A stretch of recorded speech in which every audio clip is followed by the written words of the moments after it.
On est maintenant rendu au matelassé. Donc, pour le matelassé, on doit reprendre, on doit se préoccuper évidemment de la forme du motif. On a aussi dans ce motif-là un enjeu de verticalité et d'horizontalité. Donc, il faut vraiment que le motif concorde horizontalement et verticalement, en plus de se reconstruire, de reformer un motif complet. Donc, je vais aller d'abord essayer de voir si j'ai besoin de redresser mon motif. Je vais prendre des lignes guides et je vais les amener ici au milieu de mes petites intersections de surpiqûre. Je vais en placer une à chaque bout ici. Puis horizontalement, je fais la même chose. Donc, je les place aux intersections ici. Et je vais me rapprocher ici pour aller voir si ça fonctionne. Donc, verticalement, on voit que ça ne fonctionne pas du tout. Le motif se déplace vers la droite, là, sur les deux lignes repères. Et horizontalement, c'est pas si mal. Il y a un petit déplacement, mais ici, dans la partie du bas, c'est assez droit. Donc, on va prendre un peu de recul, CTRL A, CTRL T. Je vais déplacer ici en appuyant sur la touche CTRL.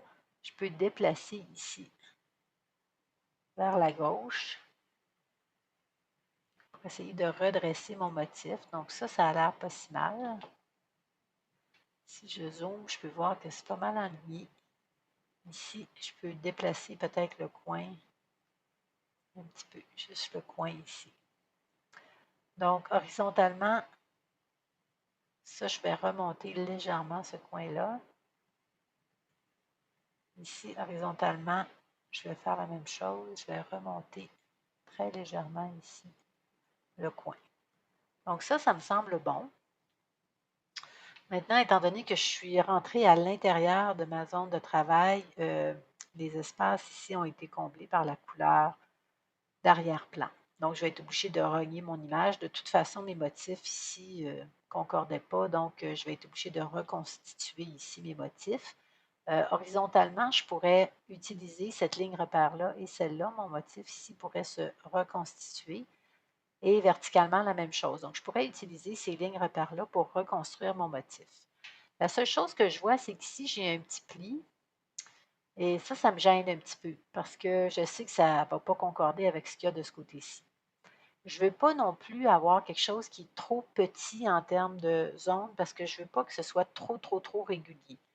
Si mes motifs sont trop réguliers, ça donne une espèce de rigidité au matelassé qu'on préfère ne pas avoir. Donc, je vais déplacer ça ici de 1. Je vais déplacer lui aussi de un motif. Donc, je vais essayer de reconstituer mon motif comme ça ici. J'utilise mon outil recadrage, puis je vais faire un encadré en utilisant les lignes repères que j'ai placées. J'approuve. Maintenant, je vais aller voir avec l'outil avec le filtre translation pour voir s'il y a beaucoup de réparations à faire. Donc, si j'y vais horizontalement, verticalement, je peux voir, j'ai des petites nuances au niveau des couleurs, mais mon motif est bien reconstitué, puis mes lignes arrivent bien. Donc, pour faire ça, c'est sûr qu'on peut essayer d'utiliser ici l'outil. Oups. OK, je peux utiliser ici l'outil correcteur. Et il va souvent venir comme enlever, en fait, le plus gros. C'est sûr que dans les zones un petit peu plus fines ici, ça peut être un petit peu plus difficile. Donc, je vais l'essayer parce que c'est un outil qui est quand même pas mal performant. Et ça fait un travail qui n'est pas si mal. Donc ça fonctionne bien ici. On va en enlever un petit peu. Et puis maintenant, je vais aller faire ici mon filtre dans l'autre sens. Donc ici 0, puis à la verticale, on va déplacer pour bien voir ici notre ligne horizontale où on voit vraiment comme un changement au niveau des couleurs, là. Donc, au niveau des raccords, il y a des petits accros, mais pas assez gros pour se préoccuper de ça. Donc, je vais l'essayer encore une fois avec le correcteur localisé. Si ça fonctionne bien, tant mieux, mais on peut voir encore une nuance. Je pense que je vais être obligée de travailler avec l'outil tampon de duplication. Donc, je vais quand même enlever le plus gros, ici.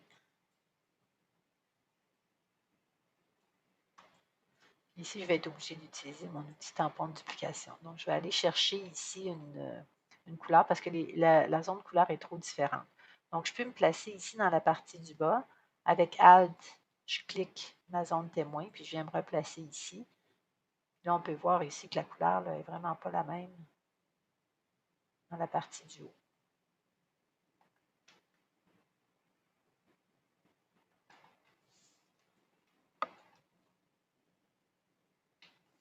Donc, je vais faire la même chose. Je peux prendre ici un motif qui est un petit peu plus bas.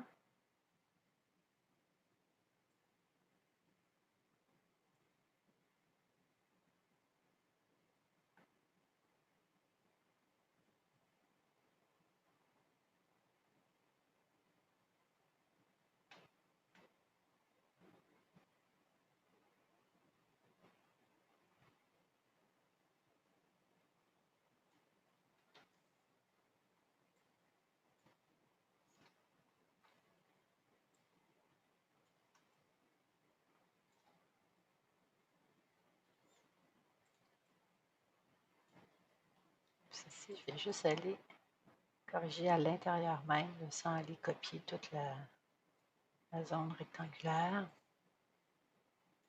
Pas rectangulaire, mais la forme de losange. Donc ça a l'air de fonctionner assez bien. Maintenant, je vais aller le tester. Donc, toujours le même principe. Sur Calque, on déverrouille avec l'outil de déplacement, clic et glisse. Je ramène sur Illustrator.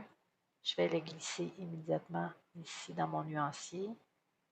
Et je vais faire un rectangle ici avec la couleur de remplissage. Puis je peux voir que mon motif se remplit très bien, puis il n'y a pas de faute au niveau du raccord. Puis je dirais qu'il y a suffisamment de défauts à l'intérieur pour donner un effet un peu réaliste là, au matelassé. Alors, je reviendrai, je sauvegarderai toujours, encore une fois, on peut enregistrer soit en format Photoshop ou en format JPEG en ajoutant le code nom au début.